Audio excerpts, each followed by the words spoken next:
आइए सुनते हैं निर्मल वर्मा की लिखी कहानी परिंदे। कहानी वाली सोनम की आवाज में। अंधेरे कॉरिडोर में चलते हुए लतिका ठिठक गई। दीवार का सहारा लेकर उसने लैंप की बत्ती बढ़ा दी। सीढ़ियों पर उसकी छाया एक बेडौल कटी फटी आकृति खींचने लगी। 7 नंबर कमरे से लड़कियों की बातचीत और हंसी ठहाकों का स्वर अभी तक आ रहा था। लतिका ने दरवाजा खटखटाया। शोर अचानक बंद हो गया। कौन है? लतिका चुप खड़ी रही। कमरे में कुछ देर खुसर फुसर होती रही। फिर दरवाजे की चिटखनी खुलने की आवाज आई। लतिका कमरे की देहरी से कुछ आगे बढ़ी। लैंप की झपकती लौ में लड़कियों के चेहरे सिनेमा के पर्दे पर ठहरे हुए क्लोजअप की भांति उभरने लगे। कमरे में अंधेरा क्यों कर रखा है? लतिका के स्वर में हल्की सी झिड़की का आभास था। लैंप में तेल खत्म हो गया था मैडम। ये सुधा का कमरा था, इसलिए उसे ही उत्तर देना पड़ा। हॉस्टल में शायद वो सबसे अधिक लोकप्रिय थी, क्योंकि सदा छुट्टी के समय या रात को डिनर के बाद आसपास के कमरों में रहने वाली लड़कियों का जमघट उसी के कमरे में लग जाता था। देर तक गपशप हंसी मजाक चलता ही रहता था। तेल के लिए करीमुद्दीन से क्यों नहीं कहा? कितनी बार कहा मैडम, लेकिन उसे याद रहे तब तो। कमरे में हंसी की फुहार एक कोने से दूसरे कोने तक फैल गई। लतिका के कमरे में आने से अनुशासन की जो घुटन घेराई थी वो अचानक बह गई। करीमुद्दीन हॉस्टल का नौकर था। उसके आलस और काम में टालमटोल करने के किस्से हॉस्टल की लड़कियों में पीढ़ी दर पीढ़ी चले आते थे। लतिका को हठात कुछ स्मरण हो आया। अंधेरे में लैंप घुमाते हुए चारों ओर निगाहें दौड़ाईं। कमरे में चारों ओर घेरा बनाकर वे बैठी थी, पास पास एक दूसरे से सटकर। सबके चेहरे परिचित थे, किंतु लैंप के पीले मध्यम प्रकाश में मानो कुछ बदल गया था, या जैसे वो उन्हें पहली बार देख रही थी। जूली, अब तक तुम इस ब्लॉक में क्या कर रही हो? जूली खिड़की के पास पलंग के सिरहाने बैठी थी। उसने चुपचाप आंखें नीची कर ली। लैंप का प्रकाश चारों ओर से सिमटकर अब केवल उसके चेहरे पर गिर रहा था। नाइट रजिस्टर पर दस्तखत कर दिए?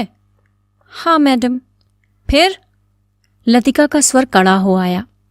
जूली सकुचाकर खिड़की से बाहर देखने लगी।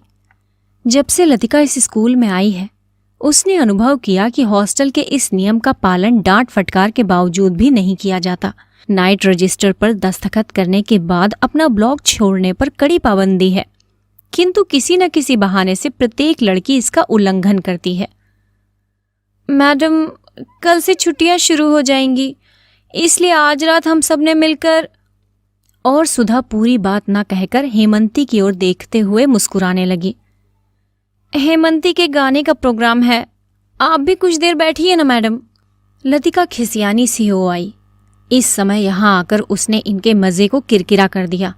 इस छोटे से हिल स्टेशन पर रहते आज उसे अरसा हो गया, लेकिन कब समय पतझड़ और गर्मियों का घेरा पार कर सर्दियों की छुट्टियों की गोद में सिमटता जाता है, उसे कभी याद नहीं रहता। चोरों की तरह चुपचाप उसने अपने पांव देहरी से बाहर कर लिए। उसके चेहरे का तनाव ढीला पड़ गया। वो मुस्कुराने लगी।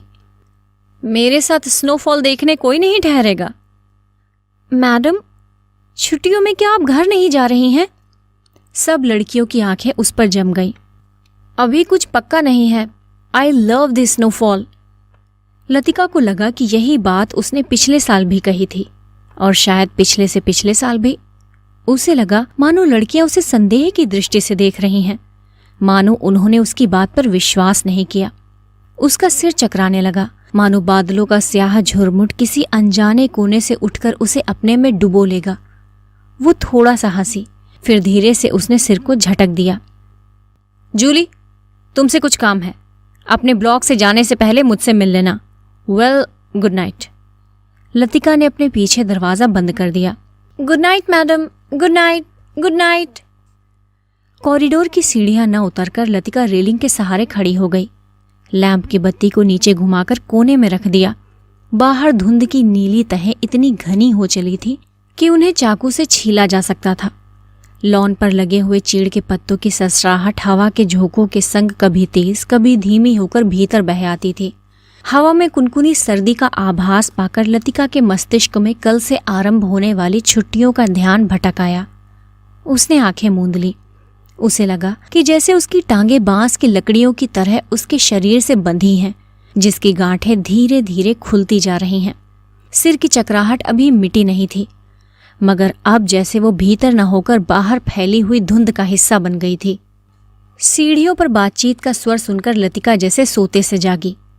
शॉल को कंधों पर समेटा और लैंप उठा लिया। डॉक्टर मुखर्जी मिस्टर ह्यूबर्ट के संग एक अंग्रेजी धुन गुनगुनाते हुए ऊपर आ रहे थे। सीढ़ियों पर अंधेरा था और ह्यूबर्ट को बार बार अपनी छड़ी से रास्ता टटोलना पड़ता था। लतिका ने 2-4 सीढ़ियां उतरकर लैंप को नीचे झुका दिया। Good evening doctor. Good evening mister Hubert. Thank you miss Latika. Hubert के स्वर में कृतज्ञता का भाव था।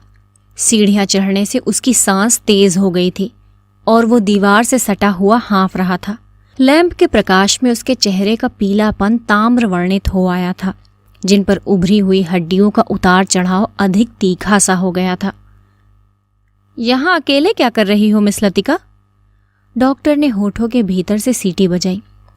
चेकिंग करके लौट रही थी। आज इस समय ऊपर कैसे आना हुआ मिस्टर ह्यूबर्ट? ह्यूबर्ट ने मुस्कुराकर अपनी छड़ी डॉक्टर के कंधों से छुआ दी। इनसे पूछो, यही मुझे जबरदस्ती घसीट लाए हैं। मिस लतिका, हम आपको निमंत्रण देने आ रहे थे। आज रात मेरे कमरे में एक छोटा सा कॉन्सर्ट होगा, जिसमें मिस्टर ह्यूबर्ट शोपा और चेखोवस्की की कंपोजिशन बजाएंगे और फिर क्रीम कॉफी पी जाएगी। और उसके बाद यदि समय रहा तो पिछले साल हमने जो गुनाह किए हैं उन्हें हम सब मिलकर कन्फेस करेंगे। डॉक्टर मुखर्जी के चेहरे पर भरी मुस्कान खेल गई। डॉक्टर, मुझे माफ करें, मेरी तबीयत कुछ ठीक नहीं है। चलिए, ये ठीक रहा, फिर तो आप वैसे भी मेरे पास आती। डॉक्टर ने धीरे से लतिका के कंधों को पकड़कर अपने कमरे की ओर मोड़ दिया। डॉक्टर मुखर्जी का कमरा ब्लॉक के दूसरे सिरे पर टेरेस से जुड़ा हुआ था। वो आधे बर्मी थे, जिसके चिन्ह उनकी थोड़ी दबी हुई नाक और छोटी छोटी चंचल आंखों से लक्षित हो जाते थे। बर्मा पर जापानियों का आक्रमण होने के बाद वो इस छोटे से पहाड़ी शहर में आ बसे थे। प्राइवेट प्रैक्टिस के अलावा वो कॉन्वेंट स्कूल में हाइजीन फिजियोलॉजी भी पढ़ाया करते थे और इसलिए उनको स्कूल के हॉस्टल में ही एक कमरा रहने के लिए दे दिया गया था। कुछ लोगों का कहना था कि बर्मा से आते हुए रास्ते में उनकी पत्नी की मृत्यु हो गई थी, लेकिन इस संबंध में निश्चित रूप से कुछ नहीं कहा जा सकता, क्योंकि डॉक्टर स्वयं कभी अपनी पत्नी की चर्चा नहीं उठाते। बातों के दौरान डॉक्टर अक्सर कहा करते, मरने से पहले मैं एक दफा बर्मा जरूर जाऊंगा। और तब एक क्षण के लिए उनकी आंखों में एक नमी सी छा जाती। लतिका चाहने पर भी उनसे कुछ पूछ नहीं पाती। उसे लगता कि डॉक्टर नहीं चाहते कि कोई उनके अतीत के संबंध में प्रश्न पूछे या सहानुभूति प्रकट करे। दूसरे ही क्षण अपनी गंभीरता को दूर ठेलते हुए वो हंस पड़ते हैं, एक सूखी सिनिकल हंसी। होम सिकनेस ही एक बीमारी है, इसका इलाज करना किसी डॉक्टर के वश की बात नहीं। टेरेस पर मेज कुर्सियां बिछा दी गई हैं और भीतर के कमरे में पर्क्यूलेटर में कॉफी का पानी चढ़ा दिया गया है। सुना है अगले 2-3 वर्षों में यहाँ पर बिजली का इंतजाम हो जाएगा, डॉक्टर ने स्प्रिट लैम्प जलाते हुए कहा। ये बात तो पिछले 10 सालों से सुनने में आ रही है। कहते हैं अंग्रेजों ने एक लंबी चौड़ी स्कीम बनाई थी, पता नहीं उसका क्या हुआ। ह्यूबर्ट आराम कुर्सी पर अध लेटा सा लॉन की ओर देख रहा था। लतिका कमरे से 2 मोमबत्तियां ले आई। मेज के दोनों सिरों पर टिकाकर उन्हें जला दिया गया। टेरेस का अंधेरा फीके पीले प्रकाश के इर्द गिर्द सिमटने लगा। एक घनी नीरवता चारों ओर घिरने लगी। हवा में चीड़ के वृक्षों की साएं साएं दूर दूर तक फैली पहाड़ियों और घाटियों में अजीब सी सीटियों की गूंज छोड़ती जा रही थी। इस बार शायद बर्फ जल्दी गिरेगी, अभी से हवा में एक सर्द खुश्की सी महसूस होती है। डॉक्टर का सिगार अंधेरे में लाल बिंदी सा चमक रहा था। पता नहीं मिस वुड को स्पेशल सर्विस का गोरख धंधा क्यों पसंद आता है। छुट्टियों में घर जाने से पहले क्या ये जरूरी है कि लड़कियां फादर एलमंड का सरमन सुने? ह्यूबर्ट ने कहा। पिछले 5 साल से मैं सुनता आ रहा हूं, फादर एलमंड के सरमन में कहीं हेरफेर नहीं होता। डॉक्टर को फादर एलमंड फूटी आंख नहीं सुहाते थे। लतिका कुर्सी पर आगे झुककर प्यालों में कॉफी उड़ेलने लगी। हर साल स्कूल बंद होने के दिन यही 2 प्रोग्राम होते हैं, चैपल में स्पेशल सर्विस और उसके बाद दिन में पिकनिक। लतिका को याद आया कि पहला साल जब वो डॉक्टर के संग पिकनिक के बाद क्लब गई थी। डॉक्टर बार में बैठे थे। बॉल रूम कुमाऊं रेजिमेंट के अफसरों से भरा हुआ था। कुछ देर तक बिलियर्ड का खेल देखने के बाद जब वो वापस बार की ओर लौट रही थी तब उसने दाईं ओर क्लब की लाइब्रेरी में देखा, किंतु उसी समय डॉक्टर मुखर्जी पीछे से आ गए। मिस लतिका, ये मेजर गिरीश नेगी हैं। बिलियर्ड रूम से आते हुए हंसी ठहाकों के बीच वो नाम दब सा गया था। वो किसी पुस्तक के बीच उंगली रखकर लाइब्रेरी की खिड़की के बाहर देख रहा था। Hello doctor. वो पीछे मुड़ा। तब उस क्षण ना जाने क्यों लतिका का हाथ कांप गया और कॉफी की कुछ गर्म बूंदें उसकी साड़ी पर छलक आईं। अंधेरे में किसी ने नहीं देखा था कि लतिका के चेहरे पर एक उनीदा रीतापन घिराया है। हवा के झोंके से मोमबत्तियों की लौ फड़कने लगी। टेरेस के ऊपर काठ गोदाम जाने वाली सड़क पर यूपी रोडवेज की आखिरी बस डाक लेकर जा रही थी। बस की हेडलाइट में आसपास फैली हुई झाड़ियों की छायाएं टेरेस की दीवार पर सरकती हुई गायब होने लगी। मिस लतिका, आप इस साल भी छुट्टियों में यहीं रहेंगी? डॉक्टर ने पूछा। डॉक्टर का सवाल हवा में टंगा रहा। उसी क्षण पियानो पर शोपा का नॉकटर्न ह्यूबर्ट की उंगलियों के नीचे से फिसलता हुआ धीरे धीरे टेरेस के अंधेरे में घुलने लगा, जैसे जल पर कोमल स्वप्निल उर्मियां भंवरों का झिलमिलाता जाल बुनती हुई फैलती जा रही हैं, दूर दूर किनारों तक। लतिका को लगा जैसे कहीं बहुत दूर बर्फ की चोटियों से परिंदों के झुंड नीचे अनजान देशों की ओर उड़े जा रहे हैं। इन दिनों अक्सर उसने अपने कमरे की खिड़की में से उन्हें देखा है।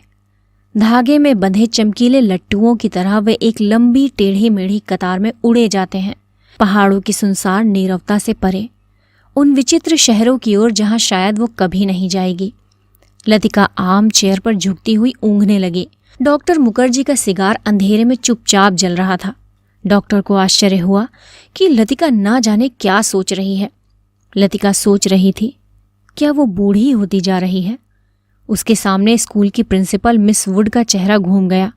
पोपला मुंह, आंखों के नीचे झूलती हुई मांस की थैलियां, जरा जरा सी बात पर चिढ़ जाना, कर्कश आवाज में चीखना, सब उसे ओल्ड मेड कहकर पुकारते हैं। कुछ वर्षों में वो भी हूबहू वैसी ही बन जाएगी। लतिका के समूचे शरीर में झुरझुरी सी दौड़ गई, मानो अनजाने में उसने किसी गलीज वस्तु को छू लिया हो। उसे याद आया, कुछ महीने पहले अचानक उसे ह्यूबर्ट का प्रेम पत्र मिला था, भावुक याचना से भरा हुआ पत्र, जिसमें उसने ना जाने क्या कुछ लिखा था जो उसकी समझ में कभी नहीं आया। उसे ह्यूबर्ट की इस बचकाना हरकत पर हंसी आई थी, किंतु भीतर ही भीतर प्रसन्नता भी हुई थी। उसकी उम्र अभी बीती नहीं है, अब भी वो दूसरों को अपनी ओर आकर्षित कर सकती है। ह्यूबर्ट का पत्र पढ़कर उसे क्रोध नहीं आया, आई थी केवल ममता। वो चाहती तो उसकी गलतफहमी को दूर करने में देर न लगाती, किंतु कोई शक्ति उसे रोके रहती है। उसके कारण अपने पर विश्वास रहता है। अपने सुख का भ्रम मानो ह्यूबर्ट की गलतफहमी से जुड़ा है।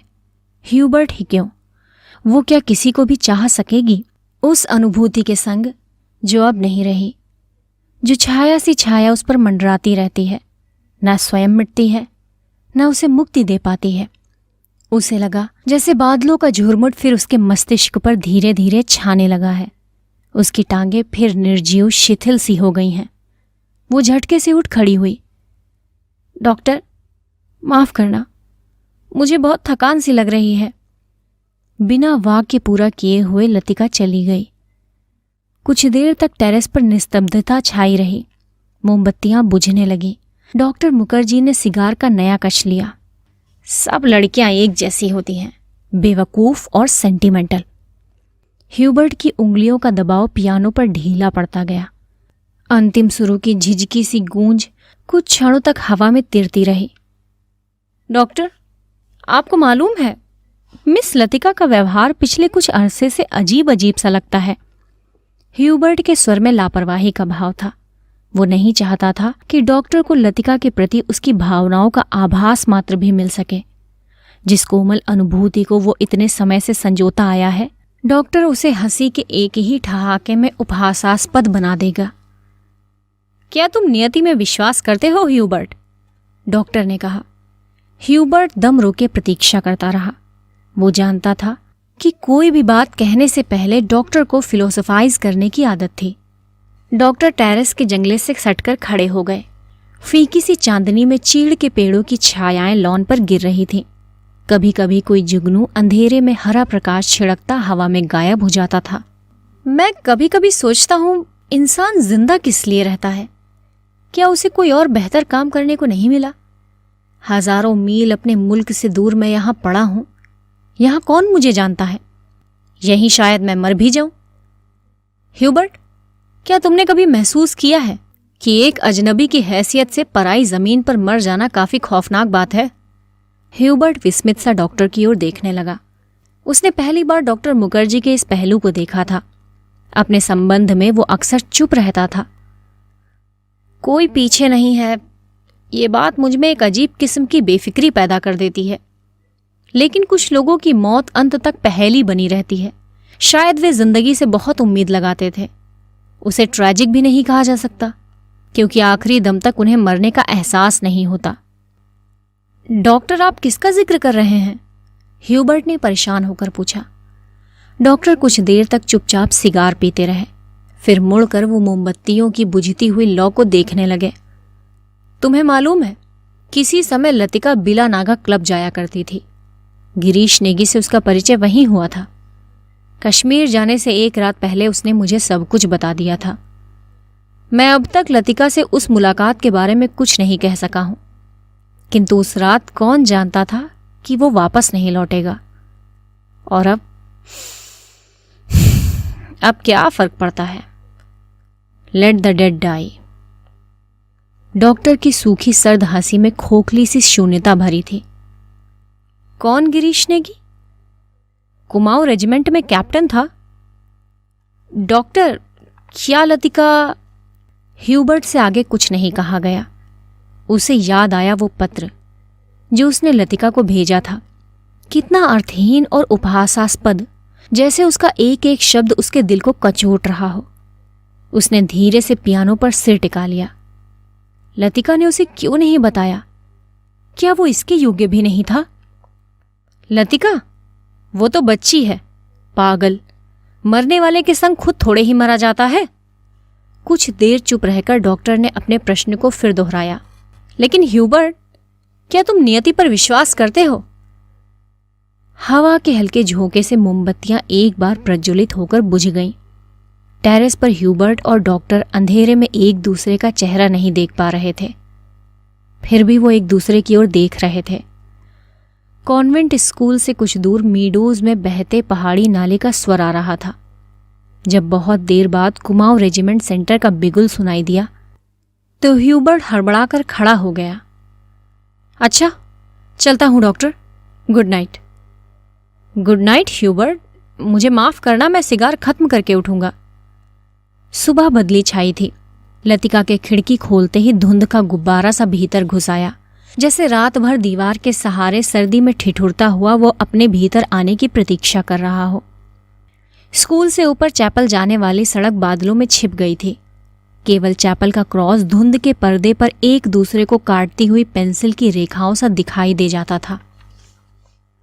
लतिका ने खिड़की से आंखें हटाई तो देखा कि करीमुद्दीन चाय की ट्रे लिए खड़ा है। करीमुद्दीन मिलिट्री में अर्दली रह चुका था, इसलिए ट्रे मेज पर रखकर अटेंशन की मुद्रा में खड़ा हो गया। लतिका झटके से उठ बैठी। सुबह से आलस करके कितनी बार जागकर वो सो चुकी है। अपनी खिसियाहट मिटाने के लिए लतिका ने कहा, बड़ी सर्दी है आज, बिस्तर छोड़ने को जी नहीं चाहता। अजी मेम साहब, अभी क्या सर्दी आई है? बड़े दिनों में देखना कैसे दांत कटकटाते हैं। और करीमुद्दीन अपने हाथों को बगलों में डाले हुए इस तरह सिकुड़ गया जैसे उन दिनों की कल्पना मात्र से उसे जाड़ा लगना शुरू हो गया हो। गंजे सिर पर दोनों तरफ के उसके बाल खिजाब लगाने से कत्थई रंग के भूरे हो गए थे।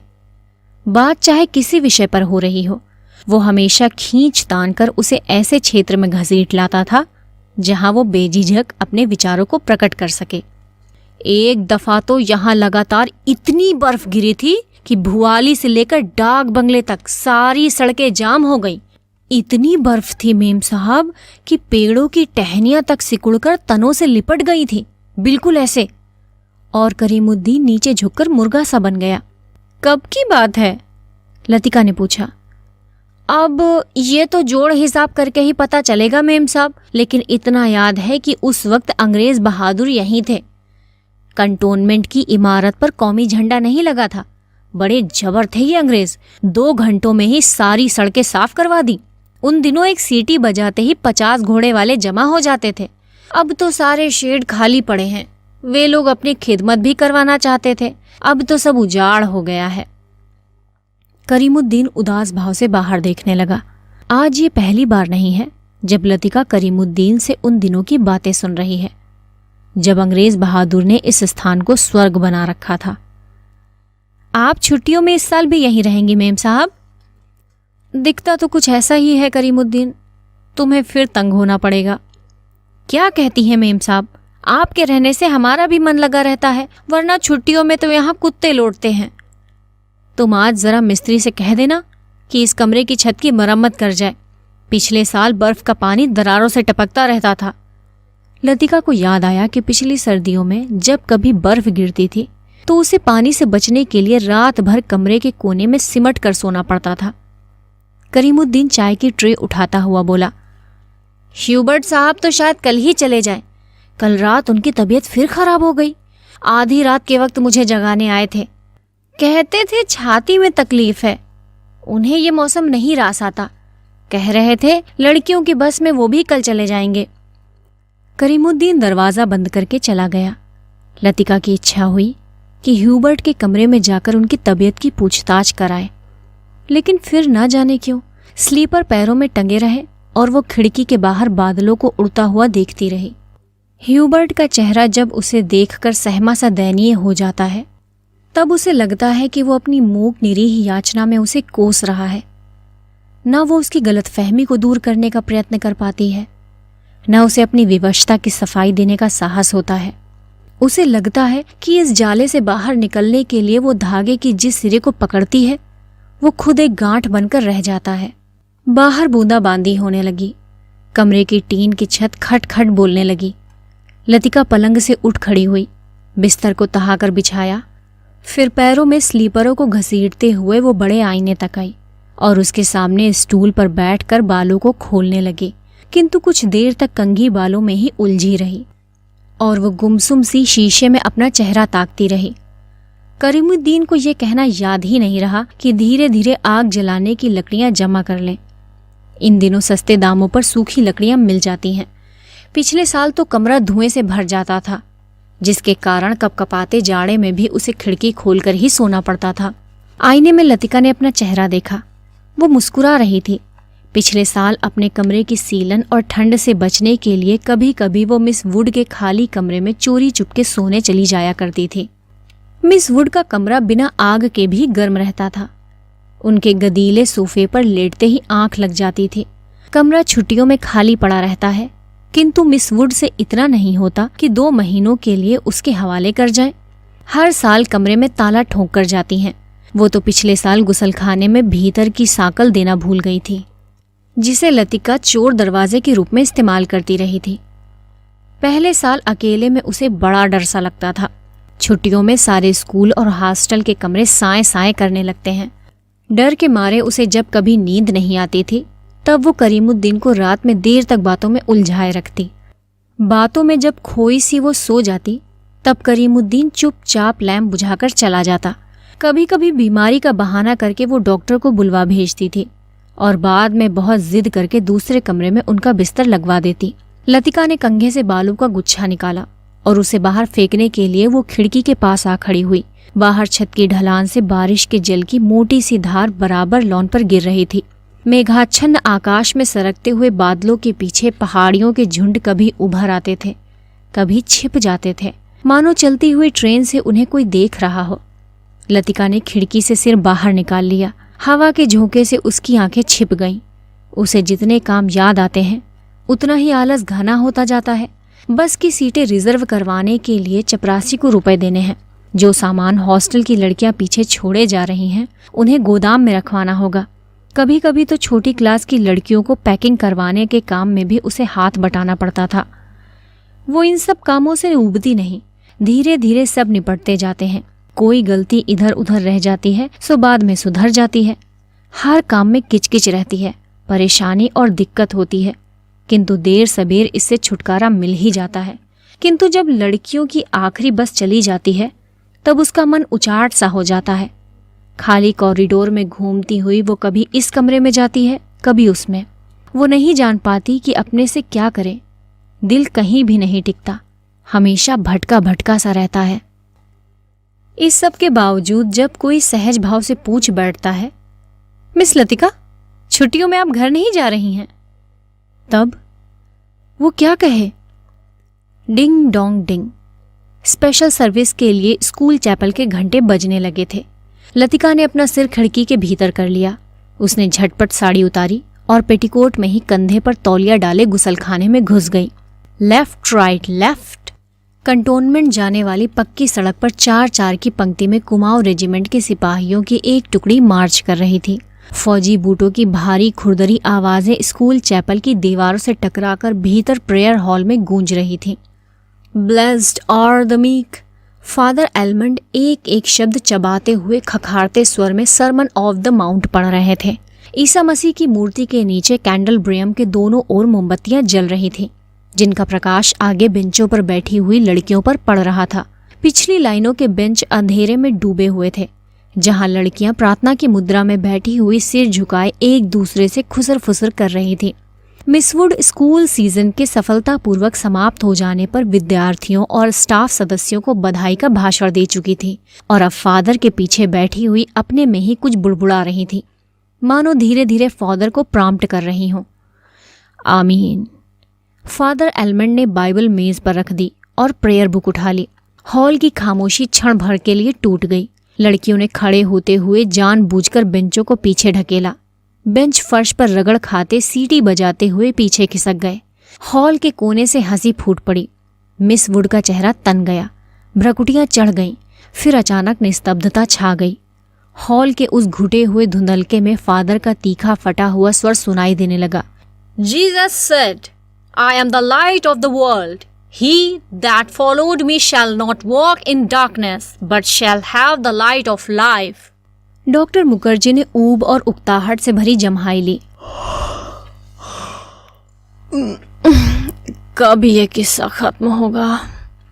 उन्होंने इतने ऊंचे स्वर में लतिका से पूछा कि वो सकुचाकर दूसरी ओर देखने लगी।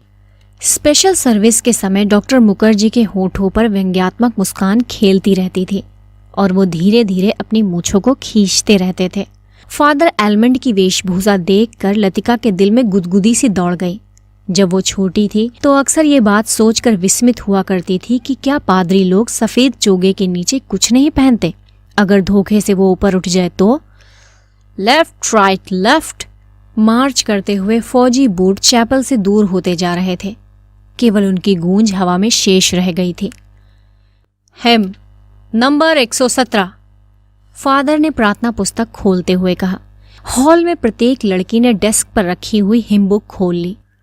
आगे की बेंच से उठकर ह्यूबर्ट पियानो के सामने स्टूल पर बैठ गया।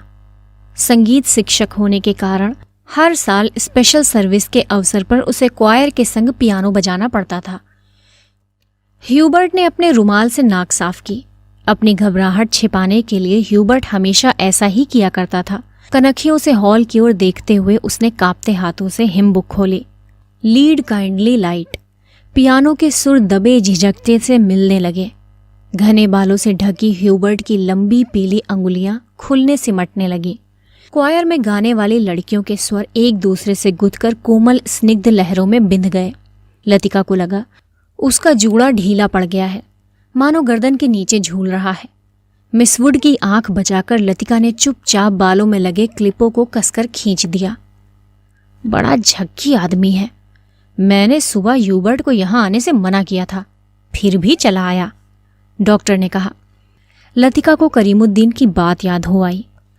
रात भर ह्यूबर्ट को खांसी का दौरा पड़ा था। कल जाने के लिए कह रहे थे। लतिका ने सिर टेढ़ा करके ह्यूबर्ट के चेहरे की एक झलक पाने की विफल चेष्टा की। इतने पीछे से कुछ भी देख पाना असंभव था। पियानो पर झुके हुए ह्यूबर्ट का केवल सिर दिखाई देता था। Lead kindly light.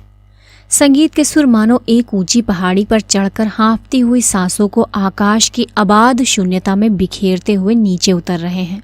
बारिश की मुलायम धूप चैपल के लंबे चौकोर शीशों पर झिलमिला रही है, जिसकी एक महीन चमकीली रेखा ईसा मसीह की प्रतिमा पर तिरछी होकर गिर रही है। मोमबत्तियों का धुआं धूप में नीली सी लकीर खींचता हुआ हवा में तिरने लगा है। पियानो की क्षणिक पॉज में लतिका को पत्तों का परिचित मरमर कहीं दूर अनजानी दिशा से आता हुआ सुनाई दे जाता है। एक क्षण के लिए उसे भ्रम हुआ कि चैपल का फीका सा अंधेरा उस छोटे से प्रेयर हॉल के चारों कोनों से सिमटता हुआ उसके आसपास घिर आया है, मानो कोई उसकी आंखों पर पट्टी बांधकर उसे यहाँ तक ले आया हो और अचानक उसकी आंखें खोल दी हों। उसे लगा कि जैसे मोमबत्तियों के धूमिल आलोक में कुछ भी ठोस वास्तविक न रहा हो। चैपल की छत, दीवारें, डेस्क पर रखा हुआ डॉक्टर का सुघड़ सुडौल हाथ और पियानो के सुर अतीत की धुंध को भेदते हुए स्वयं उस धुंध का भाग बनते जा रहे हैं। एक पगली सी स्मृति, एक उद्भ्रांत सी भावना। चैपल के शीशों के परे पहाड़ी सूखी हवा में झुकी हुई वीपिंग विलोज की कांपती टहनियां, पैरों तले चीड़ के पत्तों की धीमी सी चिर परिचित खड़खड़। वहीं पर गिरीश एक हाथ में मिलिट्री का खाकी हैट लिए खड़ा है। चौड़े उठे हुए सबल कंधे, अपना सिर वहां टिका दो तो जैसे सिमट कर खो जाएगा। चार्ल्स बोअर, ये नाम उसने रखा था। वो झेप कर हंसने लगता। तुम्हें आर्मी में किसने चुन लिया? मेजर बन गए हो, लेकिन लड़कियों से भी गए बीते हो। जरा जरा सी बात पर चेहरा लाल हो जाता है। ये सब कहती नहीं, सिर्फ सोचती भर थी।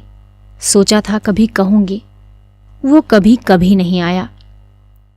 बुरूस का लाल फूल लाए हो? ना, झूठे। खाकी कमीज के जिस जेब पर बैज चिपके थे, उसी में से मुसा हुआ बुरूस का लाल फूल निकल आया। छी, सारा मुरझा गया। अभी खिला कहाँ है? How clumsy. उसके बालों में गिरीश का हाथ उलझ रहा है। फूल कहीं टिक नहीं पाता। फिर उसे क्लिप के नीचे फंसाकर उसने कहा, देखो। वो मुड़ी और इससे पहले कि वो कुछ कह पाती, गिरीश ने अपना मिलिट्री का हैट धप से उसके सिर पर रख दिया। वो मंत्रमुग्ध सी वैसी ही खड़ी रही। उसके सिर पर गिरीश का हैट है, माथे पर छोटी सी बिंदी है, बिंदी पर उड़ते हुए बाल हैं। गिरीश ने उस बिंदी को अपने होठों से छुआ है। उसने उसके नंगे सिर को अपने दोनों हाथों में समेट लिया है। लतिका, बोलो नहीं, गिरीश ने चिढ़ाते हुए कहा। मैन ईटर ऑफ कुमाऊं, उसका ये नाम गिरीश ने उसे चिढ़ाने के लिए रखा था। वो हंसने लगी। लतिका, लतिका सुनो। गिरीश का स्वर कैसा हो गया था। ना, मैं कुछ भी नहीं सुन रही। लतिका, मैं कुछ महीनों में वापस लौट आऊंगा। ना, मैं कुछ भी नहीं सुन रही। किंतु वो सुन रही है। वो नहीं जो गिरीश कह रहा है, किंतु वो जो नहीं कहा जा रहा है, जो उसके बाद कभी नहीं कहा गया। Lead kindly light. लड़कियों का स्वर पियानो के सुरों में डूबा हुआ गिर रहा है, उठ रहा है। ह्यूबर्ट ने सिर मोड़कर लतिका को निमिष भर देखा। आंखें मूंदे, ध्यान मग्न प्रस्तर मूर्ति सी वो स्थिर निश्चल खड़ी थी। क्या यह भाव उसके लिए है? क्या लतिका ने ऐसे क्षणों में उसे अपना साथी बनाया है? ह्यूबर्ट ने एक गहरी सांस ली और उस सांस में ढेर सी थकान उमड़ आई। देखो, मिस वुड कुर्सी पर बैठी बैठी सो रही हैं। डॉक्टर होठों में ही फुसफुसाया। ये डॉक्टर का पुराना मजाक था कि मिस वुड प्रार्थना करने के बहाने आंखें मूंदे हुए नींद की झपकियां लिया करती हैं। फादर एलमंड ने कुर्सी पर फैले अपने गाउन को समेट लिया और प्रेयर बुक बंद करके मिस वुड के कानों में कुछ कहा। पियानो का स्वर क्रमशः मंद पड़ने लगा। ह्यूबर्ट की उंगलियां ढीली पड़ने लगी। सर्विस समाप्त होने से पूर्व मिस वुड ने ऑर्डर पढ़कर सुनाया। बारिश होने की आशंका से आज के कार्यक्रम में कुछ आवश्यक परिवर्तन करने पड़े थे। पिकनिक के लिए झूला देवी के मंदिर जाना संभव नहीं हो सकेगा, इसलिए स्कूल से कुछ दूर मीडोज में ही सब लड़कियां नाश्ते के बाद जमा होंगी। सब लड़कियों को दोपहर तक लंच हॉस्टल किचन से ही ले जाना होगा। केवल शाम की चाय मीडोज में बनेगी। पहाड़ों की बारिश का क्या भरोसा, कुछ देर पहले धुआंधार बादल गरज रहे थे, सारा शहर पानी में भीगा ठिठुर रहा था। अब धूप में नहाता नीला आकाश धुंध की ओट से बाहर निकलता हुआ फैल रहा था। लतिका ने चैपल से बाहर आते हुए देखा कि वीपिंग विलोज की भीगी शाखाओं से धूप में चमकती हुई बारिश की बूंदें टपक रही थी। लड़कियां चैपल से बाहर निकलकर छोटे छोटे गुट बनाकर कॉरिडोर में जमा हो गई हैं। नाश्ते के लिए अभी पौन घंटा बाकी था और उनमें से अभी कोई भी लड़की हॉस्टल जाने के लिए इच्छुक नहीं थी। छुट्टियां अभी शुरू नहीं हुई थी, किंतु शायद इसलिए वे इन चंद बचे कुचे क्षणों में अनुशासन के घेरे के भीतर भी मुक्त होने का भरपूर आनंद उठा लेना चाहती थी। मिस वुड को लड़कियों का ये गुलगपाड़ा अखरा, किंतु फादर एलमंड के सामने वो उन्हें डांट फटकार नहीं सकी। अपनी झुंझलाहट दबाकर वो मुस्कुराते हुए बोली, कल सब चली जाएंगी, सारा स्कूल वीरान हो जाएगा। फादर एलमंड का लंबा ओजपूर्ण चेहरा चैपल की घुटी हुई गरमाई से लाल हो उठा था। कॉरिडोर के जंगले पर अपनी छड़ी लटकाकर वो बोले, छुट्टियों में पीछे हॉस्टल में कौन रहेगा? पिछले 2-3 सालों से तो मिस लतिका ही रहती हैं। और डॉक्टर मुखर्जी? फादर का ऊपरी ओंठ तनिक खिंचाया। डॉक्टर तो सर्दी गर्मी यहीं रहते हैं। मिस वुड ने विस्मय से फादर की ओर देखा। वो समझ नहीं सकी कि फादर ने डॉक्टर का प्रसंग क्यों छेड़ दिया है। डॉक्टर मुखर्जी छुट्टियों में कहीं नहीं जाते। 2 महीनों की छुट्टियों में बर्मा जाना काफी मुश्किल है फादर। मिस वुड हंसने लगी, किंतु फादर एलमंड ने मिस वुड की हंसी में योग नहीं दिया। उनके चेहरे पर तनाव की रेखाएं खींची रहीं। मिस वुड, पता नहीं आप क्या सोचती हैं, मुझे तो मिस लतिका का हॉस्टल में अकेले रहना कुछ समझ में नहीं आता। लेकिन फादर, मिस वुड ने कहा, यह तो कॉन्वेंट स्कूल का नियम है कि कोई भी टीचर छुट्टियों में अपने खर्चे पर हॉस्टल में रह सकती हैं। मैं फिलहाल स्कूल के नियमों की बात नहीं कर रहा। मिस लतिका डॉक्टर के संग यहाँ अकेली ही रह जाएंगी। और सच पूछिए मिस वुड, डॉक्टर के बारे में मेरी राय कुछ बहुत अच्छी नहीं है। फादर, आप ये कैसी बातें कर रहे हैं? मिस लतिका बच्ची थोड़ी हैं। मिस वुड को ऐसी आशा नहीं थी कि फादर एलमंड अपने दिल में ऐसी दकियानूसी भावना को स्थान देंगे। फादर एलमंड कुछ हतप्रभ से हो गए। बात पलटते हुए बोले, मिस वुड, मेरा मतलब ये नहीं था। आप तो जानती हैं, मिस लतिका और उस मिलिट्री अफसर को लेकर एक अच्छा खासा स्कैंडल बन गया था। स्कूल की बदनामी होने में क्या देर लगती है? वो बेचारा तो अब नहीं रहा। मैं उसे जानती थी फादर। ईश्वर उसकी आत्मा को शांति दे। मिस वुड ने धीरे से अपनी दोनों बाहों से क्रॉस किया। फादर एलमंड को मिस वुड की मूर्खता पर इतना अधिक क्षोभ हुआ कि उनसे आगे और कुछ नहीं बोला गया। डॉक्टर मुखर्जी से उनकी कभी नहीं पटती थी, इसलिए मिस वुड की आंखों में वो डॉक्टर को नीचा दिखाना चाहते थे। किंतु मिस वुड लतिका का रोना ले बैठी। आगे बात बढ़ाना व्यर्थ था। उन्होंने छड़ी को जंगले से उठाया और ऊपर साफ धुले आकाश की ओर देखते हुए बोले, प्रोग्राम आपने यूं ही बदला मिस वुड, अब क्या बारिश होगी? ह्यूबर्ट जब चैपल से बाहर निकला तो उसकी आंखें चकाचौंध सी हो गईं। उसे लगा जैसे किसी ने अचानक ढेर सी चमकीली उबलती हुई रोशनी मुट्ठी में भरकर उसकी आंखों में झोंक दी हो। पियानो के संगीत के सुर रुई के छुई मुई रेशों से अब तक उसके मस्तिष्क की थकी मांदी नसों पर फड़फड़ा रहे थे। वो काफी थक गया था। पियानो बजाने से उसके फेफड़ों पर हमेशा भारी दबाव पड़ता था। दिल की धड़कन तेज हो जाती थी। उसे लगता था कि संगीत के एक नोट को दूसरे नोट में उतारने के प्रयत्न में वो एक अंधेरी खाई पार कर रहा है। आज चैपल में मैंने जो महसूस किया वो कितना रहस्यमय, कितना विचित्र था, ह्यूबर्ट ने सोचा।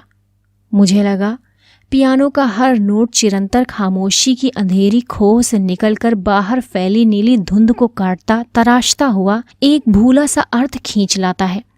गिरता हुआ हर पॉज एक छोटी सी मौत है, मानो घने छायादार वृक्षों की कांपती छायाओं में कोई पगडंडी गुम हो गई हो। एक छोटी सी मौत जो आने वाले सुरों को अपनी बची कुची गूंजों की सांसें समर्पित कर जाती है, जो मर जाती है किंतु मिट नहीं पाती। मिटती नहीं इसलिए मरकर भी जीवित है, दूसरे सुरों में लय हो जाती है। डॉक्टर, क्या मृत्यु ऐसे ही आती है? अगर मैं डॉक्टर से पूछूं तो वो हंसकर टाल देगा। मुझे लगता है वो पिछले कुछ दिनों से कोई बात छिपा रहे हैं। उनकी हंसी में जो सहानुभूति का भाव है वो मुझे अच्छा नहीं लगता। आज उसने मुझे स्पेशल सर्विस में आने से रोका था, कारण पूछने पर वो चुप रहे थे। ऐसी कौन सी बात है जिसे मुझसे कहने में डॉक्टर कतराते हैं? शायद मैं शक्की मिजाज होता जा रहा हूं, और बात कुछ भी नहीं है। ह्यूबर्ट ने देखा लड़कियों की कतार स्कूल से हॉस्टल जाने वाली सड़क पर नीचे उतरती जा रही है। उजली धूप में उनके रंग बिरंगे रिबन, हल्की आसमानी रंग की फ्रॉकें और सफेद पेटियां चमक रही हैं। सीनियर कैम्ब्रिज की कुछ लड़कियों ने चैपल की वाटिका से गुलाब के फूलों को तोड़कर अपने बालों में लगा लिया है। कंटोनमेंट के 3-4 सिपाही लड़कियों को देखते हुए अश्लील मजाक करते हुए हंस रहे हैं और कभी कभी किसी लड़की की ओर जरा से झुककर सीटी बजाने लगते हैं। Hello mister Hubert. ह्यूबर्ट ने चौंक कर पीछे देखा। लतिका एक मोटा सा रजिस्टर बगल में दबाए खड़ी थी। आप अभी यही हैं? ह्यूबर्ट की दृष्टि लतिका पर टिकी रही। वो क्रीम रंग की पूरी बाहों की ऊनी जैकेट पहने हुए थी। कुमाऊनी लड़कियों की तरह लतिका का चेहरा गोल था। धूप की तपन से पका गेहूं रंग कहीं कहीं हल्का सा गुलाबी हो आया था, मानो बहुत धोने पर भी गुलाल के कुछ धब्बे इधर उधर बिखरे रह गए हों। उन लड़कियों के नाम नोट करने थे जो कल जा रही हैं, सो पीछे रुकना पड़ा। आप भी तो कल जा रहे हैं मिस्टर ह्यूबर्ट? अभी तक तो यही इरादा है, यहां रुककर भी क्या करूंगा। आप स्कूल की ओर जा रही हैं? चलिए। पक्की सड़क पर लड़कियों की भीड़ जमा थी, इसलिए वे दोनों पोलो ग्राउंड का चक्कर काटते हुए पगडंडी से नीचे उतरने लगे। हवा तेज हो चली। चीड़ के पत्ते हर झोंके के संग टूट टूट कर पगडंडी पर ढेर लगाते जाते थे। ह्यूबर्ट रास्ता बनाने के लिए अपनी छड़ी से उन्हें बहार कर दोनों ओर बिखेर देता था। लतिका पीछे खड़ी हुई देखती रहती थी। अल्मोड़ा की ओर से आते हुए छोटे छोटे बादल रेशमी रुमालों से उड़ते हुए सूरज के मुंह पर लिपटे लिपटे से जाते थे, फिर हवा में बह निकलते थे। इस खेल में धूप काफी मंद फीकी सी पड़ जाती थी। लतिका तनिक आगे निकल आई। ह्यूबर्ट की सांस चढ़ गई और वो धीरे धीरे हाँफता हुआ पीछे आ रहा था। जब वे पोलो ग्राउंड के पवेलियन को छोड़कर सिमेट्री के दाईं ओर मुड़े तो लतिका ह्यूबर्ट की प्रतीक्षा करने के लिए खड़ी हो गई। उसे याद आया, छुट्टियों के दिनों में जब कभी कमरे में अकेले बैठे बैठे उसका मन ऊब जाता था तो वो अक्सर टहलते हुए सिमेट्री तक चली जाती थी। उससे सटी पहाड़ी पर चढ़कर वो बर्फ में ढके देवदार वृक्षों को देखा करती थी, जिनकी झुकी हुई शाखाओं से रुई के गालों सी बर्फ नीचे कब्रों पर गिरा करती थी। नीचे बाजार जाने वाली सड़क पर बच्चे स्लेज पर फिसला करते थे। वो खड़ी खड़ी बर्फ में छिपी हुई उस सड़क का अनुमान लगाया करती थी जो फादर एलमंड के घर से गुजरती हुई मिलिट्री अस्पताल और डाक घर से होकर चर्च की सीढ़ियों तक जाकर गुम हो जाती थी। जो मनोरंजन एक दुर्गम पहेली को सुलझाने में होता है, वही लतिका को बर्फ में खोए रास्तों को खोज निकालने में होता था। आप बहुत तेज चलती हैं मिस लतिका। थकान से ह्यूबर्ट का चेहरा कुम्हला गया था। माथे पर पसीने की बूंदें छलक आई थी। कल रात आपकी तबीयत क्या कुछ खराब हो गई थी मिस्टर ह्यूबर्ट? आपने कैसे जाना? क्या मैं आपको अस्वस्थ दिख रहा हूं?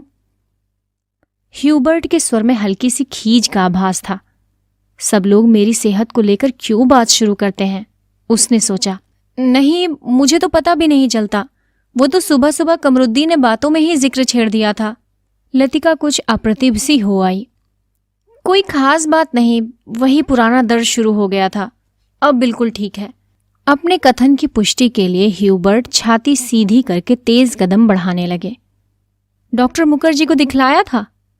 वो सुबह आए थे। उनकी बात समझ में नहीं आती, हमेशा 2 बातें एक दूसरे से उल्टी कहते हैं। कहते थे इस बार मुझे 6-7 महीने की छुट्टी लेकर आराम करना चाहिए, लेकिन अगर मैं ठीक हूं तो भला इसकी क्या जरूरत है। ह्यूबर्ट के स्वर में व्यथा की छाया लतिका से छिपी न रह सकी। बात को टालते हुए उसने कहा, आप तो नाहक चिंता करते हैं मिस्टर ह्यूबर्ट। आजकल मौसम बदल रहा है, अच्छे भले आदमी तक बीमार हो जाते हैं। ह्यूबर्ट का चेहरा प्रसन्नता से दमकने लगा। उसने लतिका को ध्यान से देखा। वो अपने दिल का संशय मिटाने के लिए निश्चिंत हो जाना चाहता था कि कहीं लतिका केवल दिलासा देने के लिए तो झूठ नहीं बोल रही। यही तो मैं सोच रहा था मिस लतिका। डॉक्टर की सलाह सुनकर तो मैं डर ही गया। भला 6 महीने की छुट्टी लेकर मैं अकेला क्या करूंगा? स्कूल में तो बच्चों के संग मन लगा रहता है।